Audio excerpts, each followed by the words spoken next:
بسم اللہ الرحمن الرحیم۔ السلام علیکم سیکنڈ ایئر، آپ کو مطالعہ پاکستان کی آن لائن کلاس میں خوش آمدید۔ آج ہم مطالعہ پاکستان میں جو موضوع پڑھیں گے وہ ہے اسلامی جمہوری ریاست اور قومی یکجہتی و سالمیت۔ کل ہم نے مطالعہ پاکستان کا 8واں باب جو ہے اس کا آغاز کیا تھا اور قومی یکجہتی و سالمیت کے بارے میں ہم نے پڑھا، اس کی تعریف، وہ عناصر جو قومی یکجہتی کے لیے ضروری ہوتے ہیں ان کا تذکرہ کیا، اور کسی قوم کے لیے، اس کے اتحاد کے لیے قومی یکجہتی کی اور سالمیت کی کیا اہمیت ہوتی ہے، اس کا بھی ہم نے تفصیلی جائزہ لیا تھا۔ آج ہم بات کریں گے کہ اسلامی جمہوری ریاست جو ہے اس کی کیا افادیت ہوتی ہے، اس کے اگر پہلوؤں کا جائزہ لیا جائے تو کون کون سے اس کے مفید پہلو جو ہیں وہ ہم پر واضح ہوتے ہیں، اور ایک اسلامی جمہوری ریاست کے لیے قومی یکجہتی اور سالمیت کی کیا اہمیت ہوتی ہے۔ اسلامی جمہوری ریاست کی اگر بات کی جائے تو اس کی بنیاد اور اس کی تشکیل جو ہے وہ نبی کریم صلی اللہ علیہ وسلم نے مدینہ میں فرمائی تھی۔ آپ نے مدینہ میں ایک اسلامی جمہوری ریاست کی بنیاد رکھی۔ نبی کریم صلی اللہ علیہ وسلم جب مکہ سے ہجرت کر کے مدینہ تشریف لے گئے تو مدینہ میں آپ نے اسلامی جمہوری ریاست جو ہے اس کی بنیاد ڈالی، اور آپ کے نزدیک یہ جو اسلامی ریاست تھی اس کا مقصد اللہ تعالیٰ کی حاکمیت اور بنی نوع انسان کی فلاح و بہبود تھا۔ نبی کریم صلی اللہ علیہ وسلم کے وصال کے بعد جو خلفائے راشدین ہیں انہوں نے اس اسلامی ریاست کو مستحکم بنانے میں، اس کو مضبوط بنانے میں اپنا اپنا کردار ادا کیا۔ اس کے علاوہ ریاست کی اس کا جو جمہوری پہلو تھا اور اس کا جو فلاحی تصور تھا اس کو اجاگر کرنے کے لیے ہر خلیفہ جو ہے انہوں نے اپنا اپنا حصہ جو ہے اس میں ڈالا، اور اس کو مستحکم بنانے میں، اس کو مضبوط بنیادوں پر استوار کرنے کے لیے مختلف اقدامات کیے جو وہ ضروری سمجھتے تھے۔ یہ جو اسلامی ریاست ہے جہاں پر اس نے جمہوری اقدار کو فروغ دیا اور جو ایک ریاست کا جو فلاحی تصور تھا اس کو اجاگر کیا، تو یہ ایک ایسی ریاست بنی جو پوری دنیا کے لیے ایک مثال تھی کہ یہ جو اسلامی فلاحی ریاست تھی اس میں اس قسم کے اقدامات کیے گئے کہ یہ پوری دنیا کے لیے ایک مثالی ریاست بن گئی تھی۔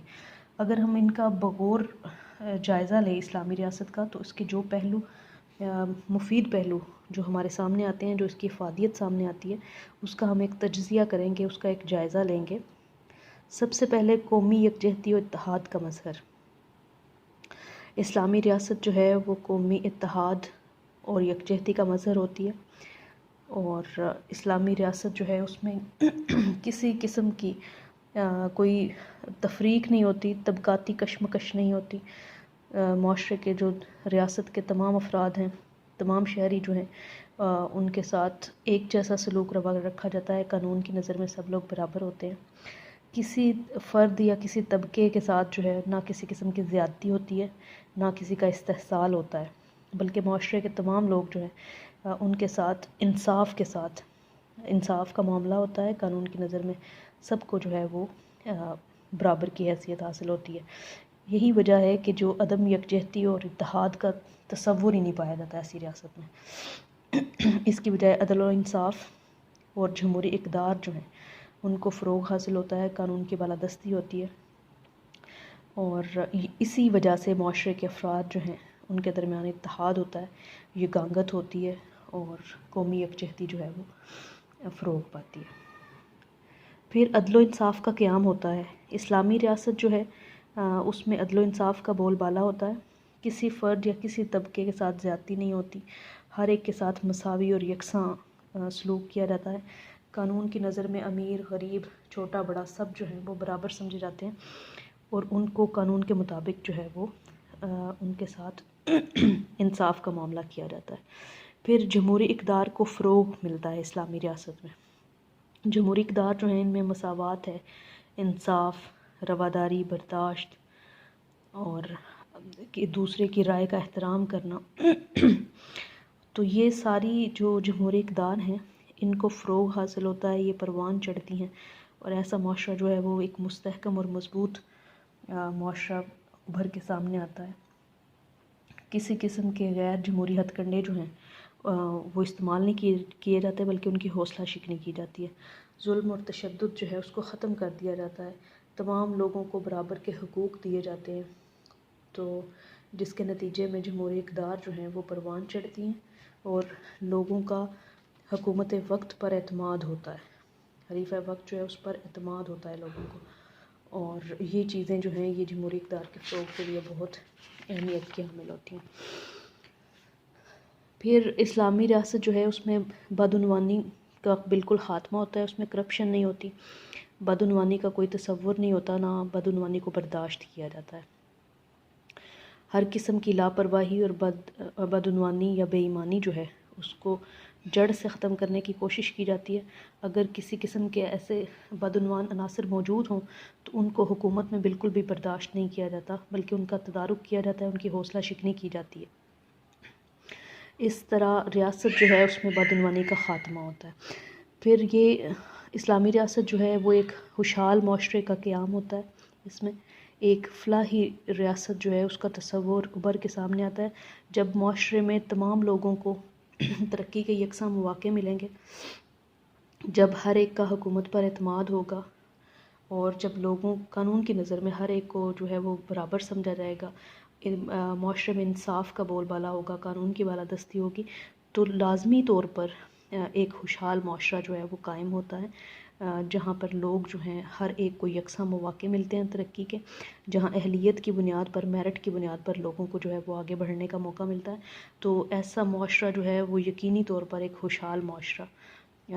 اور ترقی یافتہ معاشرے کی طرف جو ہے وہ بڑھتا ہے۔ تو اسلامی ریاست کا یہ خاصہ ہے کہ وہ ہر فرد کی ضروریات زندگی جو ہے وہ اس کو فراہم کرتا ہے، ہر ایک کو ترقی کے یکساں مواقع جو ہے وہ فراہم کیے جاتے ہیں۔ پھر ایک اسلامی فلاحی ریاست جو ہوتی ہے اس میں مکمل مذہبی آزادی حاصل ہوتی ہے۔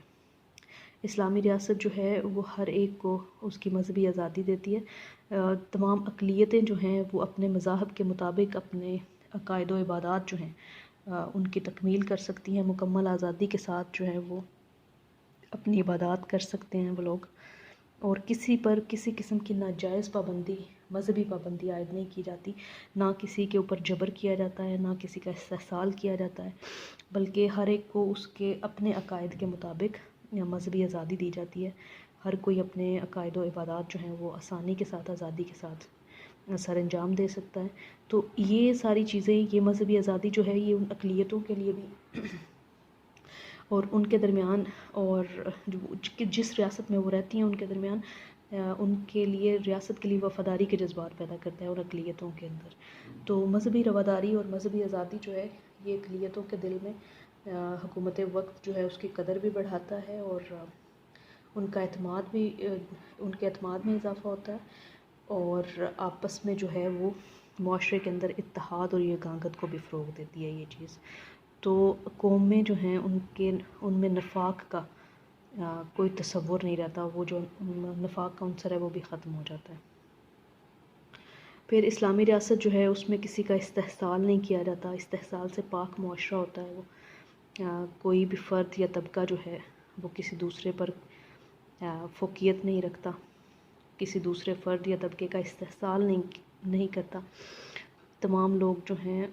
ان کو برابری کے حقوق دیے جاتے ہیں، ان کو یکساں مواقع دیے جاتے ہیں، اور کسی بھی علاقے کو، کسی فرد کو، کسی طبقے کو پسماندہ نہیں رکھا جاتا۔ پھر اسلامی ریاست کی جو حکومت ہوتی ہے وہ ہمیشہ ذمہ دار حکومت ہوتی ہے، وہ پوری ذمہ داری لیتی ہے اپنی تمام تر پالیسیوں کی، ان پر عمل درآمد کی، اور اپنی کارکردگی کے لیے وہ لوگ جواب دہ ہوتے ہیں۔ حکومت جو ہے وہ نہ صرف عوام کے سامنے جواب دہ ہوتی ہے بلکہ اللہ تعالیٰ کے سامنے بھی جواب دہ ہوتی ہے۔ تو حکومت کے اوپر ایک دوہری ذمہ داری ہوتی ہے اسلامی حکومت کے اندر، اسلامی ریاست کے اندر، کہ ایک طرف وہ لوگوں کو بھی جواب دہ ہیں، اور دوسری طرف وہ اپنے اختیارات کے لیے، چونکہ اختیارات جو ہیں وہ اسلامی ریاست میں اللہ تعالیٰ کی امانت سمجھتے ہوئے ان کا استعمال کیا جاتا ہے، اور جو حدود اللہ تعالیٰ نے قائم کر رکھی ہیں ان سے تجاوز نہیں کیا جاتا۔ یہ جو بھی صاحب اقتدار ہوگا وہ اللہ تعالیٰ کے سامنے بھی جواب دہ ہوگا، اور بیک وقت وہ عوام کے سامنے بھی جواب دہ ہوگا۔ تو اس لیے ان پر دوہری ذمہ داری عائد ہوتی ہے ایک اسلامی ریاست کے اندر۔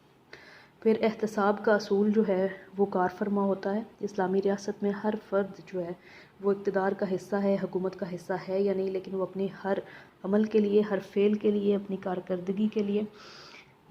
جو ہے وہ جواب دہ ہے، اس کو احتساب دینا ہے، اس کو کڑے احتساب کا سامنا کرنا ہوگا۔ اگر کوئی شخص کسی نے نااہلی کا مظاہرہ کیا ہے یا لاپرواہی کا مظاہرہ کیا ہے تو اس کی بنیاد کے اوپر اس کو سزا دی جائے گی۔ تو اس طرح ایک صاف اور شفاف نظام جو ہے وہ ہمارے سامنے آتا ہے، ایک صاف ستھری انتظامیہ جو ہے وہ وجود میں آتی ہے، اور ایسی ریاست جو ہے وہ یقینی طور پر ترقی کی منازل بڑی تیزی سے طے کرتی ہے۔ پھر اسلامی ریاست جو ہے اس کی ایک اور افادیت یہ ہے کہ اس میں حکومت اور عوام کے درمیان بہت مضبوط رابطہ ہوتا ہے، تعلق ہوتا ہے۔ لوگ جو ہیں وہ حکومت پر اعتماد کرتے ہیں، اور اسی طرح حکومت جو ہے وہ عوام کے مسائل کو جاننے میں جو ہے وہ دلچسپی لیتی ہے، عوام کے ساتھ رابطے میں رہتی ہے، تاکہ جو بھی عوامی مسائل ہیں ان کا بروقت ان کو حل کیا جا سکے، ان کے لیے ان مسائل کے حل کے لیے مناسب اقدامات کیے جا سکیں۔ تو حکومت کی بھی دلچسپی ہوتی ہے عوامی مسائل کے حل کرنے میں، اور دوسری طرف عوام جو ہے وہ بھی اس صورت میں حکومت کی مشکلات کو بھی سمجھتی ہے اور حکومت پر اعتماد بھی کرتی ہے۔ تو یہ جو حکومت اور عوام کے درمیان رابطہ ہے یہ بہت ضروری ہوتا ہے، اور اسلامی ریاست کا یہ ایک فیچر یا ایک کریکٹر ہے، ایک خاصہ ہے کہ وہ ہر وقت عوام کے ساتھ جو ہے وہ ہمیشہ رابطے میں رہتے ہیں، تاکہ لوگوں کے مسائل جو ہیں انہیں بروقت حل کیا جا سکے۔ پھر اسلامی ریاست جو ہے اس میں ہمیشہ اہلیت کا اصول اپنایا جاتا ہے۔ وہ لوگ جو میرٹ پہ ہوتے ہیں، جو اہل ہوتے ہیں، جو کسی کام کے ماہر ہوتے ہیں، ان کو وہی کام سونپا جاتا ہے۔ اسلامی ریاست جو ہے اس میں کسی نااہل شخص کو ہرگز کوئی ذمہ داری نہیں دی جاتی۔ جو شخص کسی کام کا ماہر ہے، جو شخص کسی کام کا اہل ہے، تو اسی کو کاروبار حکومت جو ہے وہ سونپا جاتا ہے، اسی کو کاروبار حکومت سر انجام دینے کے لیے برداشت کیا جاتا ہے۔ وہ لوگ جو اہلیت نہیں رکھتے، جو نااہل لوگ ہیں، ان کو بالکل بھی حکومت میں برداشت نہیں کیا جاتا۔ پھر اسلامی ریاست جو ہے یہ اس میں ترقی پسندی کا رجحان ہوتا ہے۔ بدلتے حالات جو ہیں، نئے نئے حالات کے جو تقاضے ہیں ان سے ہم آہنگی کے لیے زور دیا جاتا ہے۔ اسلام جو ہے وہ قدامت پسندی کے بالکل خلاف ہے، اور جمود جو ہے اس کو ناپسند کرتا ہے۔ وقت اور حالات جو ہیں وہ ہمیشہ بدلتے رہتے ہیں، اور بدلتے حالات کے مطابق اس کے تقاضوں کے مطابق جو ہے وہ ہمیشہ جدوجہد جو ہے وہ جاری رکھی جاتی ہے۔ نئے نئے قوانین بنائے جاتے ہیں، وقت اور حالات کے تقاضوں کے مطابق جو ہے وہ قوانین کی تشریح کی جاتی ہے، اور نت نئے مسائل جو ہیں ان سے نمٹنے کے لیے بھی اگر قوانین موجود نہ ہوں واضح طور پر، تو اس کے لیے اجتہاد کیا جاتا ہے، اس کے لیے تگ و دو کی جاتی ہے، کوشش کی جاتی ہے، اور قرآن کریم میں اس کے بارے میں واضح طور پر جو ہے وہ ہدایات موجود ہیں کہ زمینوں آسمانوں کے درمیان جو کچھ ہے وہ اللہ تعالیٰ نے اپنی مخلوق کے لیے اس میں بے شمار خزانے چھپا رکھے ہیں، اور جو بھی ان کو تلاش کرنے کے لیے جدوجہد کرتا ہے تو وہ اس کے لیے یہ تمام نعمتیں اس کے لیے دستیاب ہیں۔ تو اسلامی ریاست جو ہے وہ کبھی بھی جمود کا شکار نہیں ہوتی، اس میں قدامت پسندی کا رجحان جو ہے وہ بالکل نہیں ہوتا، بلکہ ترقی پسند جو ہے ایک اسلامی ریاست ہمیشہ ترقی پسند ہوتی ہے، اور نت نئے مسائل سے نمٹنے کے لیے ہر وقت جو ہے وہ تیار رہتی ہے۔ پھر غیر مسلموں کے حقوق کی حفاظت کی جاتی ہے اسلامی ریاست میں۔ اسلامی ریاست جو ہے اس میں خاص طور پر جو غیر مسلم ہیں ان کے حقوق پر خصوصی توجہ دی جاتی ہے، تاکہ کسی کے حقوق جو ہیں وہ پامال نہ ہوں، اور عام شہری جو ہیں ان پر عام طور پر، لیکن جو اقلیتیں ہیں ان کے حقوق کا خصوصی خیال رکھا جاتا ہے۔ ان کی جان مال عزت کی حفاظت کی ذمہ داری جو ہے وہ ریاست قبول کرتی ہے، اور اس کے لیے جواب دہ ہوتی ہے، اس کے لیے پوری اپنی ذمہ داری جو ہے وہ نبھاتی ہے۔ تو یہ ایک اسلامی ریاست کا ہی خاصہ ہے کہ وہ اقلیتوں کے حقوق کا دفاع کرتی ہے، ان کا تحفظ کرتی ہے، اور اسلام میں اس کے بارے میں واضح جو ہیں وہ ہدایات موجود ہیں۔ نبی کریم صلی اللہ علیہ وآلہ وسلم نے مدینہ میں جس فلاحی ریاست کی بنیاد رکھی، جس جمہوری ریاست کی بنیاد رکھی، اس میں یہ تمام جو تھے وہ خصوصیات موجود تھیں، یہ تمام وہ پہلو ہیں جن کا ہم نے ابھی جائزہ پیش کیا ہے۔ تو یہ ایک اسلامی ریاست کے بنیادی اصول ہیں، یہ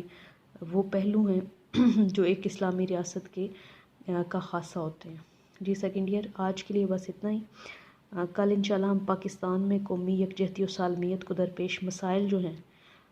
ان کا تفصیلی جائزہ لیں گے۔ کل تک کے لیے اللہ حافظ۔